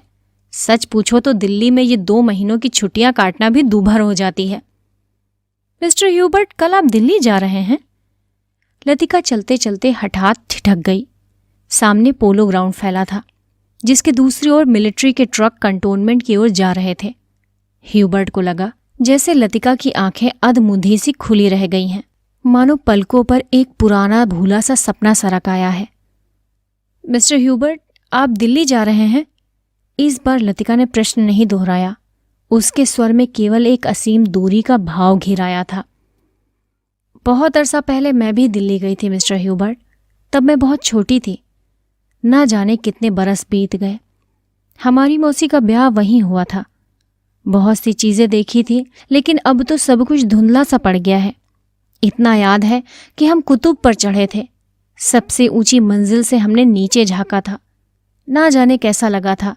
नीचे चलते हुए आदमी चाबी से भरे हुए खिलौनों से लगते थे। हमने ऊपर से उन पर मूंगफलियों के छिलके फेंके थे, लेकिन हम बहुत निराश हुए थे, क्योंकि उनमें से किसी ने हमारी तरफ नहीं देखा। शायद माँ ने मुझे डांटा भी था, क्योंकि मैं सीढ़ियाँ उतरती हुई रो रही थी और मैं सिर्फ नीचे झांकते हुए डर गई थी। सुना है अब तो दिल्ली इतनी बदल गई है कि पहचाना नहीं जाता। वे दोनों फिर चलने लगे। हवा का वेग ढीला पड़ने लगा। उड़ते हुए बादल अब सुस्ताने से लगे थे। उनकी छायाएं नंदा देवी और पंचचूली की पहाड़ियों पर गिर रही थी। स्कूल के पास पहुंचते पहुंचते चीड़ के पेड़ पीछे छूट गए। कहीं कहीं खुबानी के पेड़ों के आसपास बुरुश के लाल फूल धूप में चमक जाते थे। स्कूल तक आने में उन्होंने पोलो ग्राउंड का लंबा चक्कर लगा लिया था। मिस लतिका, आप छुट्टी में कहीं नहीं जाती, क्यों? सर्दियों में तो यहाँ सब कुछ वीरान हो जाता होगा। अब मुझे यहीं अच्छा लगता है, लतिका ने कहा। पहले साल अकेलापन कुछ अखरा था, अब आदी हो गई हूं। क्रिसमस से एक रात पहले क्लब में डिनर होता है, लॉटरी डाली जाती है और रात को देर तक नाच गाना होता रहता है। नए साल के दिन कुमाऊं रेजिमेंट की ओर से परेड ग्राउंड में कार्निवाल किया जाता है। बर्फ पर स्केटिंग होती है। रंग बिरंगे गुब्बारों के नीचे मिलिट्री बैंड बजता है। फौजी अफसर फैंसी ड्रेस में भाग लेते हैं। हर साल ऐसा ही होता है मिस्टर ह्यूबर्ट। फिर कुछ दिनों बाद विंटर स्पोर्ट्स के लिए अंग्रेज टूरिस्ट आते हैं। हर साल मैं उनसे परिचित होती हूँ। वापस लौटते हुए वे हमेशा वादा करते हैं कि अगले साल भी आएंगे, पर मैं जानती हूँ कि वो नहीं आएंगे। वे भी जानते हैं कि वो नहीं आएंगे। फिर भी हमारी दोस्ती में कोई अंतर नहीं पड़ता। फिर कुछ दिनों बाद पहाड़ों पर बर्फ पिघलने लगती है। छुट्टियां खत्म होने लगती हैं। सब लोग अपने अपने घरों से वापस लौट आते हैं। और मिस्टर ह्यूबर्ट, पता भी नहीं चलता कि छुट्टियां कब शुरू हुई थी, कब खत्म हो गई। लतिका ने देखा कि ह्यूबर्ट उसकी ओर आतंकित भयाकुल दृष्टि से देख रहा है। वो सिटपिटाकर चुप हो गई। उसे लगा मानो वो इतनी देर से पागल सी अनर्गल प्रलाप कर रही हो। मुझे माफ करना मिस्टर ह्यूबर्ट, कभी कभी मैं बच्चों की तरह बातों में बहक जाती हूँ। मिस लतिका, ह्यूबर्ट ने धीरे से कहा। वो चलते चलते रुक गया था। लतिका ह्यूबर्ट के भारी स्वर से चौंक सी गई। क्या बात है मिस्टर ह्यूबर्ट? वो पत्र, उसके लिए मैं लज्जित हूं। उसे आप वापस लौटा दें। समझ लें कि मैंने उसे कभी लिखा ही नहीं था। लतिका कुछ समझ नहीं सकी। दिग्भ्रांत से खड़ी हुई ह्यूबर्ट के पीले उद्विग्न चेहरे को देखती रही। ह्यूबर्ट ने धीरे से लतिका के कंधे पर हाथ रख दिया। कल मुझे डॉक्टर ने सब कुछ बता दिया। अगर मुझे पहले से मालूम होता तो। ह्यूबर्ट हकलाने लगा। मिस्टर ह्यूबर्ट, किंतु लतिका से आगे कुछ भी नहीं कहा गया। उसका चेहरा सफ़ेद हो गया था। दोनों चुपचाप कुछ देर तक स्कूल के गेट के बाहर खड़े रहे। मीडोज पगडंडियों, पत्तों छायाओं से घिरा छोटा सा द्वीप, मानो कोई घोंसला दो हरी घाटियों के बीच आ दबा हो। भीतर घुसते ही पिकनिक के काले आग से झुलसे हुए पत्थर, अधजली टहनियां, बैठने के लिए बिछाए गए पुराने अखबारों के टुकड़े इधर उधर बिखरे हुए दिखाई दे जाते हैं। अक्सर टूरिस्ट पिकनिक के लिए यहाँ आते हैं। मीडोज के बीच में काटता हुआ टेढ़ा मेढ़ा बरसाती नाला बहता है, जो दूर से धूप में चमकता हुआ सफ़ेद रिबन सा दिखाई देता है। यहीं पर काठ के तख्तों का बना हुआ टूटा सा पुल है, जिस पर लड़कियां हिचकोले खाते हुए चल रही हैं। डॉक्टर मुखर्जी, आप तो सारा जंगल जला देंगे। मिस वुड ने अपनी ऊंची एड़ी के सैंडल से जलती हुई दिया सलाइयों को दबा डाला, जो डॉक्टर ने सिगार सुलगाकर चीड़ के पत्तों के ढेर पर फेंक दी थी। वे नाले से कुछ दूर हटकर चीड़ के 2 पेड़ों से गुथी हुई छायाओं के नीचे बैठे थे। उनके सामने एक छोटा सा रास्ता नीचे पहाड़ी गांव की ओर जाता था, जहां पहाड़ की गोद में शकरपारों से खेत एक दूसरे के नीचे बिछे हुए थे। दोपहर के सन्नाटे में भेड़ बकरियों के गलों में बंधी हुई घंटियों का स्वर हवा में बहता हुआ सुनाई दे जाता था। घास पर लेटे लेटे डॉक्टर सिगार पीते रहे। जंगल की आग कभी देखी है मिस वुड? एक अलमस्त नशे की तरह धीरे धीरे फैलती जाती है। आपने कभी देखी है डॉक्टर? मुझे तो बड़ा डर लगता है, मिस वुड ने कहा। बहुत साल पहले शहरों को जलते हुए देखा था। डॉक्टर लेटे हुए आकाश की ओर ताक रहे थे। एक एक मकान ताश के पत्तों की तरह गिरता जाता है। दुर्भाग्यवश ऐसे अवसर देखने में बहुत कम आते हैं। आपने कहाँ देखा डॉक्टर? लड़ाई के दिनों में अपने शहर रंगून को जलते हुए देखा था। मिस वुड की आत्मा को ठेस लगी, किंतु फिर भी उनकी उत्सुकता शांत नहीं हुई। आपका घर, क्या वो भी जल गया था? डॉक्टर कुछ देर तक चुपचाप लेटा रहा। हम उसे खाली छोड़कर चले आए थे, मालूम नहीं बाद में क्या हुआ। अपने व्यक्तिगत जीवन के संबंध में कुछ भी कहने से डॉक्टर को कठिनाई महसूस होती है।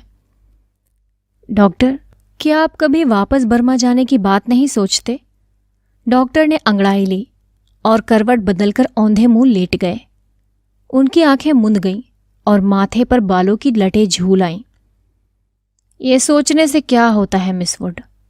जब बर्मा में था तब क्या कभी सोचा था कि यहां आकर उम्र काटनी होगी? लेकिन डॉक्टर, कुछ भी कह लो, अपने देश का सुख कहीं और नहीं मिलता। आप यहां चाहे कितने वर्ष रह लें, अपने को हमेशा अजनबी ही पाएंगे। डॉक्टर ने सिगार के धुएं को धीरे धीरे हवा में छोड़ दिया। दरअसल अजनबी मैं वहां भी समझा जाऊंगा मिस वुड। इतने वर्षों बाद मुझे कौन पहचानेगा?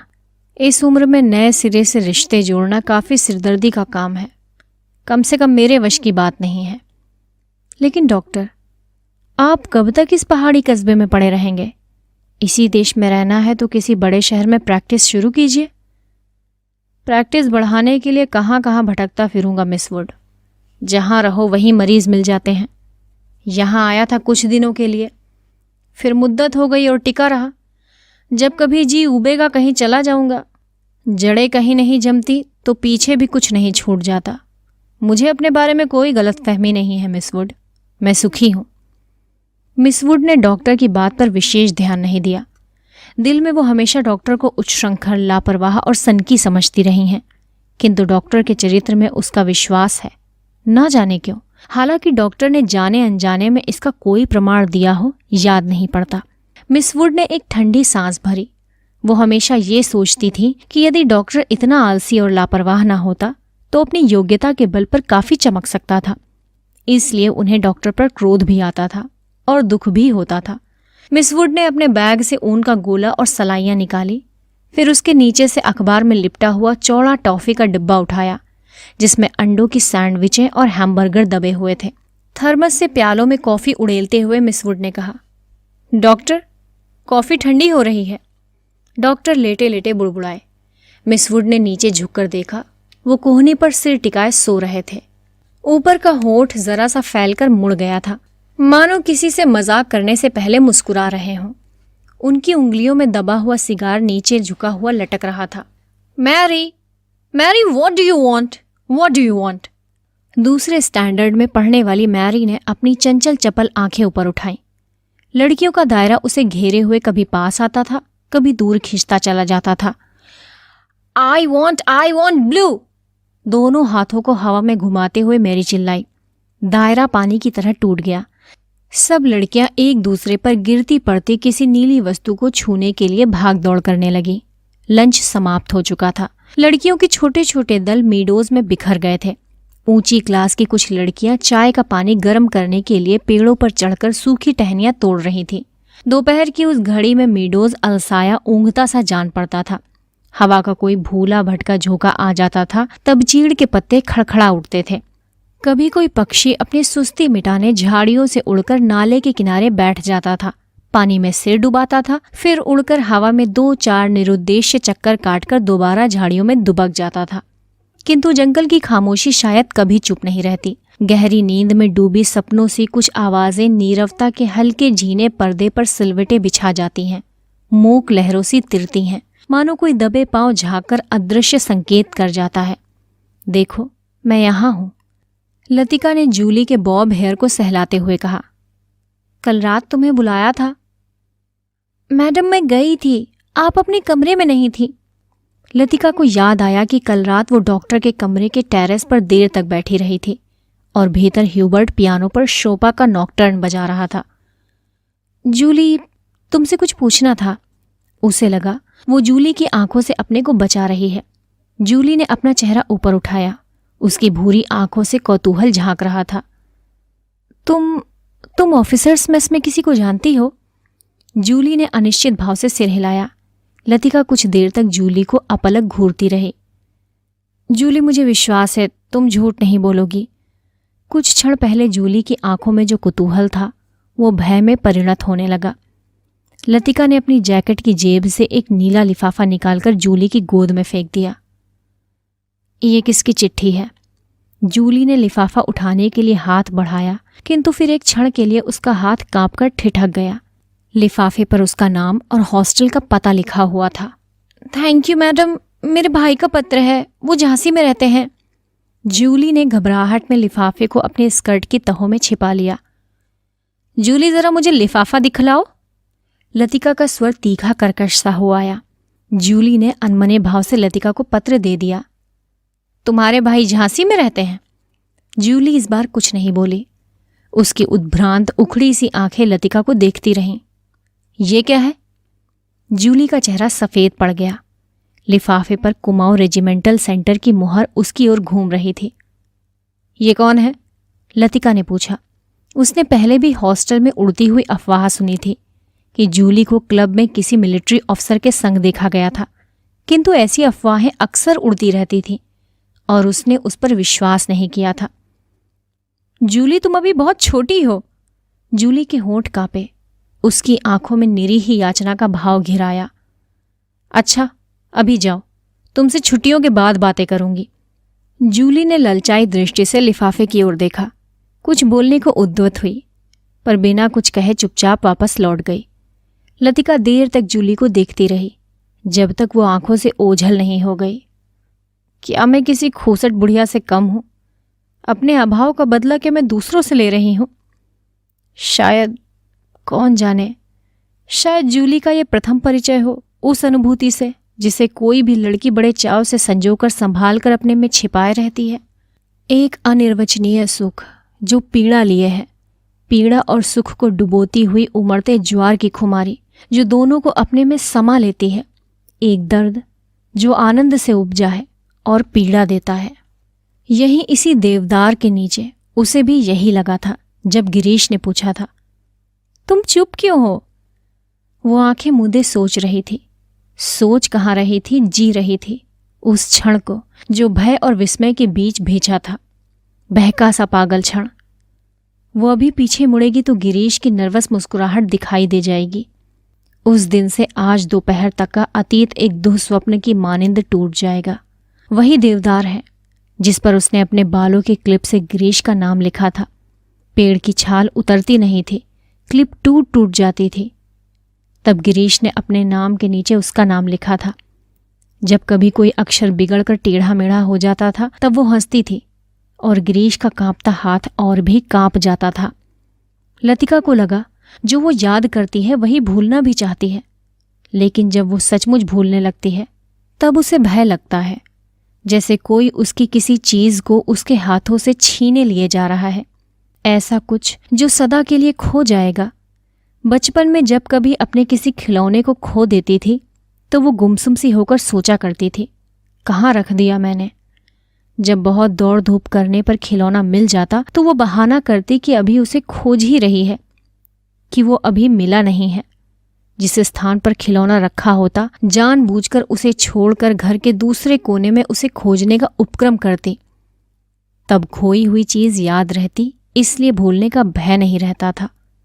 आज वो उस बचपन के खेल का बहाना क्यों नहीं कर पाती? बहाना शायद करती है, उसे याद करने का बहाना जो भूलता जा रहा है, दिन महीने बीते जा रहे हैं और वो उलझी रहती है। अनजाने में गिरीश का चेहरा धुंधला पड़ा जाता है। याद करती है, किंतु जैसे किसी पुरानी तस्वीर के धूल भरे शीशे को साफ कर रही हो। अब वैसा दर्द नहीं होता, सिर्फ उस दर्द को याद करती है जो पहले कभी होता था। तब उसे अपने पर ग्लानि होती है। वो फिर जानबूझकर उस घाव को कुरेदती है जो भरता जा रहा है, खुद ब खुद उसकी कोशिशों के बावजूद भरता जा रहा है। देवदार पर खुदे हुए अधमेटे नाम लतिका की ओर निस्तब्ध निरीह भाव से निहार रहे थे। मेडोज के घने सन्नाटे में नाले पार से खेलती हुई लड़कियों की आवाजें गूंज जाती थीं। What do you want, what do you want.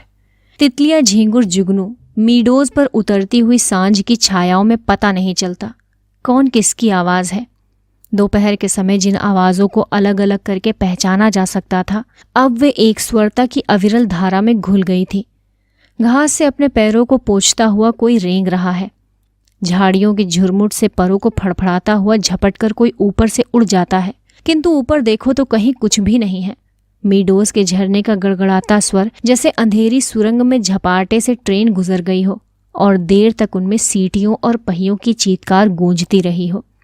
Picnic कुछ देर तक और चलती है, किंतु बादलों की तहें एक दूसरे पर चढ़ती जा रही हैं। पिकनिक का सामान बटोरा जाने लगा। मीडोज के चारों ओर बिखरी हुई लड़कियां मिस वुड के इर्द गिर्द जमा होने लगी। अपने संग वे अजीबो गरीब चीजें बटोर लाई थी। कोई किसी पक्षी के टूटे पंखों को बालों में लगाए हुए थी, किसी ने पेड़ की टहनी को चाकू से छीलकर छोटी सी बेंत बना ली थी। ऊंची क्लास की कुछ लड़कियों ने अपने अपने रुमालों में नाले से पकड़ी हुई छोटी छोटी बालिश्त भर की मछलियों को दबा रखा था, जिन्हें मिस वुड से छिपाकर वो एक दूसरे को दिखा रही थी। मिस वुड लड़कियों की टोली के संग आगे निकल गई। मीडोज से पक्की सड़क तक 3-4 फरलांग की चढ़ाई थी। लतिका हाँफने लगी। डॉक्टर मुखर्जी सबसे पीछे आ रहे थे। लतिका के पास पहुंचकर वो ठिठक गए। डॉक्टर ने दोनों घुटनों को जमीन पर टेकते हुए सिर झुकाकर एलिजाबेथ युगीन अंग्रेजी में कहा, मैडम, आप इतनी परेशान क्यों नजर आ रही हैं? और डॉक्टर की नाटकीय मुद्रा को देखकर लतिका के होठों पर एक थकी सी ढीली ढीली मुस्कुराहट बिखर गई। प्यास के मारे गला सूख रहा है और ये चढ़ाई है कि खत्म होने में नहीं आती। डॉक्टर ने अपने कंधे पर लटकते हुए थर्मस को उतारकर लतिका के हाथों में देते हुए कहा, थोड़ी सी कॉफी बची है, शायद कुछ मदद कर सके। पिकनिक में तुम कहाँ गए थे डॉक्टर? कहीं दिखाई नहीं दिए। दोपहर भर सोता रहा मिस वुड के संग। मेरा मतलब है मिस वुड पास बैठी थी। मुझे लगता है मिस वुड मुझसे मोहब्बत करती हैं। कोई भी मजाक करते समय डॉक्टर अपनी मूंछों के कोनों को चबाने लगते हैं। क्या कहती थी? लतिका ने थर्मस से कॉफी को मुंह में उड़ेल लिया। शायद कुछ कहती थी, लेकिन बदकिस्मती से मुझे बीच में ही नींद आ गई। मेरी जिंदगी के कुछ खूबसूरत प्रेम प्रसंग कमबख्त इस नींद के कारण अधूरे रह गए हैं। और इस दौरान जब दोनों बातें कर रहे थे, उनके पीछे मीडोज और मोटर रोड के संग चढ़ती हुई चीड़ और बाज के वृक्षों की कतारें सांझ के घिरते अंधेरे में डूबने लगी। मानो प्रार्थना करते हुए उन्होंने चुपचाप अपने सिर नीचे झुका लिए हों। इन्हीं पेड़ों के ऊपर बादलों के गिरजे का क्रॉस कहीं उलझा पड़ा था। उनके नीचे पहाड़ों की ढलान पर बिछे हुए खेत भागती हुई गिलहरियों से लग रहे थे, जो मानो किसी की टोह में स्तब्ध ठिठक गई हो। डॉक्टर, मिस्टर ह्यूबर्ट पिकनिक पर नहीं आए? डॉक्टर मुखर्जी टॉर्च जलाकर लतिका के आगे आगे चल रहे थे। मैंने उन्हें मना कर दिया था। किस लिए? अंधेरे में पैरों के नीचे दबे हुए पत्तों की चरमराहट के अतिरिक्त कुछ सुनाई नहीं देता था। डॉक्टर मुखर्जी ने धीरे से खांसा। पिछले कुछ दिनों से मुझे संदेह होता जा रहा है कि मिस्टर ह्यूबर्ट की छाती का दर्द शायद मामूली दर्द नहीं है। डॉक्टर थोड़ा सा हंसे, जैसे उसे अपनी यह गंभीरता अरुचिकर लग रही हो। डॉक्टर ने प्रतीक्षा की, शायद लतिका कुछ कहेगी, किंतु लतिका चुपचाप उसके पीछे चल रही थी। ये मेरा महज शक है, शायद मैं कुछ गलत हूं, किंतु फिर भी यही बेहतर होगा कि वो अपने एक फेफड़े का एक्सरे करा लें। इससे कम से कम कोई भ्रम तो नहीं रहेगा। आपने मिस्टर ह्यूबर्ट से इसके बारे में कुछ कहा? अभी तक तो कुछ नहीं कहा। ह्यूबर्ट जरा सी बात पर चिंतित होता है, इसलिए कभी साहस नहीं हो पाता। डॉक्टर को लगा उसके पीछे आते हुए लतिका के पैरों का स्वर सहसा बंद हो गया है। उन्होंने पीछे मुड़कर देखा। लतिका बीच सड़क पर अंधेरे में छाया सी चुपचाप निश्चल खड़ी है।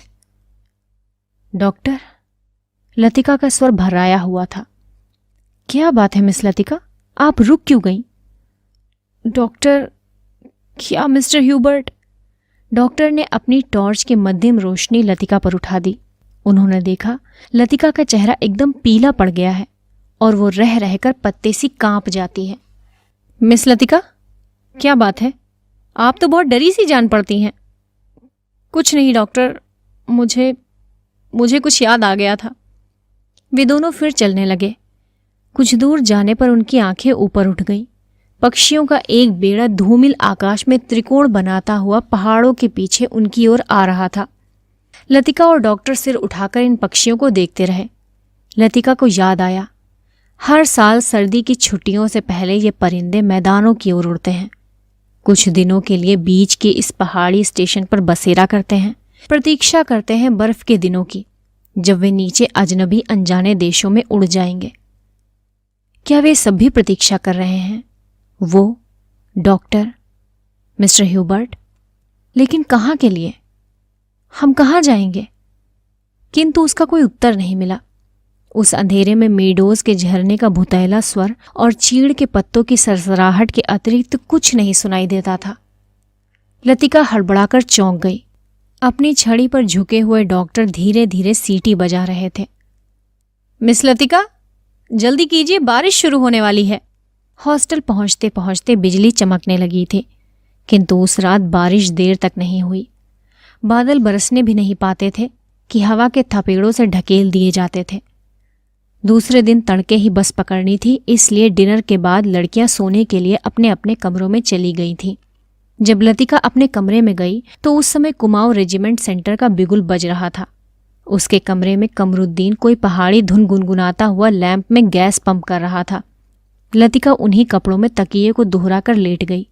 करीमुद्दीन ने उड़ती हुई निगाह से लतिका को देखा, फिर अपने काम में जुट गया। पिकनिक कैसी रही मेम साहब? तुम क्यों नहीं आए?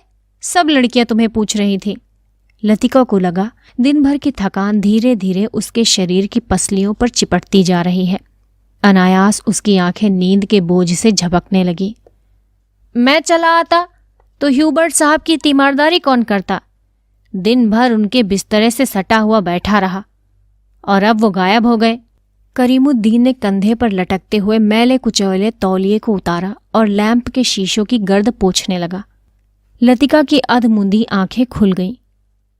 क्या ह्यूबर्ट साहब अपने कमरे में नहीं हैं? खुदा जाने इस हालत में कहाँ गए। पानी गर्म करने के लिए कुछ देर बाहर गया था, वापस आने पर देखता हूं कि कमरा खाली पड़ा है। करीमुद्दीन बड़बड़ाता हुआ बाहर चला गया। लतिका ने लेटे लेटे पलंग के नीचे चप्पलों को पैरों से उतार दिया। ह्यूबर्ट इतनी रात में कहाँ गए? किंतु लतिका की आंखें फिर झपक गईं।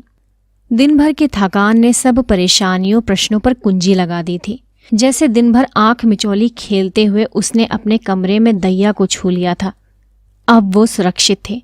कमरे की चहार दीवारी के भीतर उसे कोई नहीं पकड़ सकता। दिन के उजाले में वो गवाह थी, मुजरिम थी। हर चीज का उससे तकाजा था। अब इस अकेलेपन में कोई गिला नहीं, उलाहना नहीं। सब खींचातान खत्म हो गई। जो अपना है वो बिल्कुल अपना सा हो गया है। जो पराया है उसका दुख नहीं, अपनाने की फुर्सत नहीं। लतिका ने दीवार की ओर मुंह घुमा लिया। लैंप के फीके आलोक में हवा के कांपते पर्दों की छायाएं हिल रही थीं। बिजली कड़कने से खिड़कियों के शीशे चमक जाते थे, दरवाजे चटकने लगते थे, जैसे कोई बाहर से धीमे धीमे खटखटा रहा हो। कॉरिडोर से अपने अपने कमरों में जाती हुई लड़कियों की हंसी, बातों के कुछ शब्द, फिर सब कुछ शांत हो गया। किंतु फिर भी देर तक कच्ची नींद में वो लैंप का धीमा सा सी सी का स्वर सुनती रही। कब वो स्वर भी मौन का भाग बनकर मूक हो गया, उसे पता न चला। कुछ देर बाद उसको लगा सीढ़ियों से कुछ दबी हुई आवाजें ऊपर आ रही हैं। बीच बीच में कोई चिल्ला उठता है और फिर सहसा आवाजें धीमी पड़ जाती हैं। मिस लतिका, जरा अपना लैंप ले आइए। कॉरिडोर के जीने से डॉक्टर मुखर्जी की आवाज आई। कॉरिडोर में अंधेरा था। वो 3-4 सीढ़ियां नीचे उतरी, लैंप नीचे किया। सीढ़ियों से सटे जंगले पर ह्यूबर्ट ने अपना सिर रख दिया था। उसकी एक बाह जंगले के नीचे लटक रही थी और दूसरी डॉक्टर के कंधे पर झूल रही थी, जिसे डॉक्टर ने अपने हाथों से जकड़ रखा था। मिस लतिका, लैंप जरा और नीचे झुका दीजिए। Hubert, Hubert. डॉक्टर ने ह्यूबर्ट को सहारा देकर ऊपर खींचा। ह्यूबर्ट ने अपना चेहरा ऊपर किया। विस्की की तेज बू का झोंका लतिका के सारे शरीर को झंझोड़ गया। ह्यूबर्ट की आंखों में सुर्ख डोरे खिंचाए थे, कमीज का कॉलर उल्टा हो गया था और टाई की गांठ ढीली होकर नीचे खिसक आई थी। लतिका ने कांपते हाथों से लैंप सीढ़ियों पर रख दिया और आप दीवार के सहारे खड़ी हो गई। उसका सिर चकराने लगा। In a back lane of the city, there is a girl who loves me. Hubert हिचकियों के बीच गुनगुना उठता था। Hubert, please please. डॉक्टर ने ह्यूबर्ट के लड़खड़ाते शरीर को अपनी मजबूत गिरफ्त में पकड़ लिया। मिस लतिका, आप लैंप लेकर आगे चलिए। लतिका ने लैंप उठाया। दीवार पर उन तीनों की छायाएं डगमगाने लगी। In the back lane of the city, there is a girl who loves me. Hubert doctor Mukherjee के कंधे पर सिर टिकाए अंधेरी सीढ़ियों पर उल्टे सीधे पैर रखता हुआ चढ़ रहा था। डॉक्टर, हम कहाँ हैं? ह्यूबर्ट सहसा इतनी जोर से चिल्लाया कि उसकी फटती हुई आवाज सुनसान अंधेरे कॉरिडोर की छत से टकराकर देर तक हवा में गूंजती रही। ह्यूबर्ट! डॉक्टर को एकदम ह्यूबर्ट पर गुस्सा आ गया। फिर अपने गुस्से पर ही उसे खीज सी हो आई और वो ह्यूबर्ट की पीठ थपथपाने लगा। कुछ बात नहीं है ह्यूबर्ट डियर, तुम सिर्फ थक गए हो। ह्यूबर्ट ने अपनी आंखें डॉक्टर पर गड़ा दी। उनमें एक भयभीत बच्चे की सी कातरता झलक रही थी, मानो डॉक्टर के चेहरे से वो किसी प्रश्न का उत्तर पा लेना चाहते हो। ह्यूबर्ट के कमरे में पहुंचकर डॉक्टर ने उसे बिस्तर पर लिटा दिया। ह्यूबर्ट ने बिना किसी विरोध के चुपचाप जूते मोजे उतारने दिए। जब डॉक्टर ह्यूबर्ट की टाई उतारने लगे तो ह्यूबर्ट अपनी कोहनी के सहारे उठा। कुछ देर तक डॉक्टर को आंखें फाड़ते हुए घूरता रहा, फिर धीरे से उसका हाथ पकड़ लिया। डॉक्टर, क्या मैं मर जाऊंगा? कैसी बातें करते हो ह्यूबर्ट? डॉक्टर ने हाथ छुड़ाकर धीरे से ह्यूबर्ट का सिर तकिए पर टिका दिया। Good night Hubert. Good night doctor. Hubert ने करवट बदल ली। Good night mister Hubert. Latika का स्वर सिहर गया, किंतु ह्यूबर्ट ने कोई उत्तर नहीं दिया। करवट बदलते ही उसे नींद आ गई थी। कॉरिडोर में वापस आकर डॉक्टर मुखर्जी रेलिंग के सामने खड़े हो गए। हवा के तेज झोंकों से आकाश में फैले बादलों की परतें जब कभी इकहरी हो जाती, तब उनके पीछे से चांदनी बुझती हुई आग के धुएं सी आसपास की पहाड़ियों पर फैल जाती थी। आपको मिस्टर ह्यूबर्ट कहाँ मिले? लतिका कॉरिडोर के दूसरे कोने में रेलिंग पर झुकी हुई थी। क्लब के बार में उन्हें देखा था। मैं ना पहुंचता तो ना जाने कब तक बैठे रहते। डॉक्टर मुखर्जी ने सिगरेट जलाई। उन्हें अभी 1-2 मरीजों के घर जाना था। कुछ देर तक उन्हें टाल देने के इरादे से वो कॉरिडोर में खड़े रहे। नीचे अपने क्वार्टर में बैठा हुआ करीमुद्दीन माउथ ऑर्गन पर कोई पुरानी फिल्मी धुन बजा रहा था। आज दिन भर बादल छाए रहे, लेकिन खुलकर बारिश नहीं हुई। क्रिसमस तक शायद मौसम ऐसा ही रहेगा। कुछ देर तक दोनों चुपचाप खड़े रहे। कॉन्वेंट स्कूल के बाहर फैले लॉन से झींगुरों का अनवरत स्वर चारों ओर फैली निस्तब्धता को और भी अधिक घना बना रहा था। कभी कभी ऊपर मोटर रोड पर किसी कुत्ते की रिरियाहट सुनाई पड़ जाती थी। डॉक्टर, कल रात आपने मिस्टर ह्यूबर्ट से कुछ कहा था मेरे बारे में। वही जो सब लोग जानते हैं, और ह्यूबर्ट जिसे जानना चाहिए था नहीं जानता था। डॉक्टर ने लतिका की ओर देखा। वो जड़वत अविचलित रेलिंग पर झुकी हुई थी। वैसे हम सबकी अपनी अपनी जिद होती है। कोई छोड़ देता है, कुछ लोग आखिर तक उससे चिपके रहते हैं। डॉक्टर मुखर्जी अंधेरे में मुस्कुराए। उनकी मुस्कुराहट में सूखा सा विरक्ति का भाव भरा था। कभी कभी मैं सोचता हूं मिस लतिका, किसी चीज को ना जानना यदि गलत है तो जानबूझकर न भूल पाना, हमेशा जोक की तरह उससे चिपटे रहना, यह भी गलत है। बर्मा से आते हुए मेरी पत्नी की मृत्यु हुई थी। मुझे अपनी जिंदगी बेकार सी लगी थी। आज इस बात को अरसा गुजर गया और जैसा आप देखती हैं मैं जी रहा हूं। उम्मीद है कि काफी अरसा और जीऊंगा। जिंदगी कभी दिलचस्प लगती है और यदि उम्र की मजबूरी न होती तो शायद मैं दूसरी शादी करने में न हिचकता। इसके बावजूद कौन कह सकता है कि मैं अपनी पत्नी से प्रेम नहीं करता था? आज भी करता हूं। लेकिन डॉक्टर, लतिका का गला रुंधाया था। क्या मिस लतिका? डॉक्टर, सब कुछ होने के बावजूद वो क्या कुछ है जो हमें चलाए चलता है? हम रुकते हैं तो भी अपने बहाव में वो हमें घसीटे लिए जाता है। लतिका से आगे कुछ नहीं कहा गया।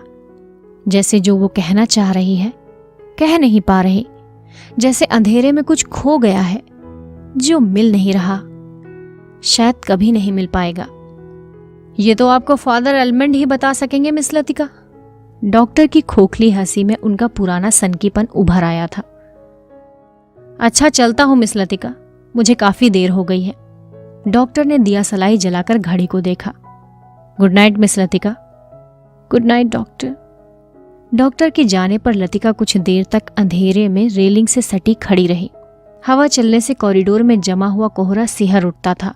शाम को सामान बांधते हुए लड़कियों ने अपने अपने कमरे के सामने जो पुरानी कॉपियों, अखबार और रद्दी कागजों के ढेर लगा दिए थे, वे अब अंधेरे कॉरिडोर में हवा के झोंकों से इधर उधर बिखरने लगे थे। लतिका ने लैंप उठाया और अपने कमरे की ओर जाने लगी। कॉरिडोर में चलते हुए उसने देखा जूली के कमरे से प्रकाश की एक पतली शहतीर दरवाजे के बाहर खिंच आई है। लतिका को कुछ याद आया। वो सांस रोक जूली के कमरे के बाहर खड़ी रही।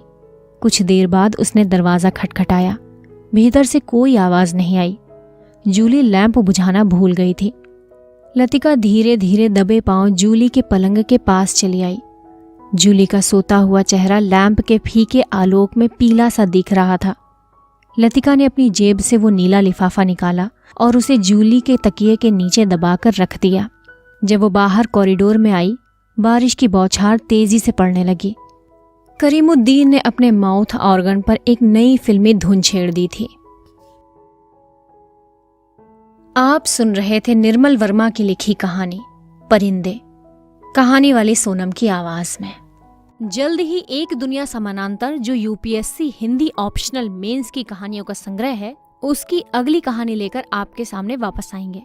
अगर आपको ये कहानी पसंद आई है तो इसे लाइक कीजिए, अपने यूपीएससी के मित्रों के साथ शेयर कीजिए और जो मनोविज्ञान को पढ़ रहे हैं उनके साथ भी शेयर कीजिए।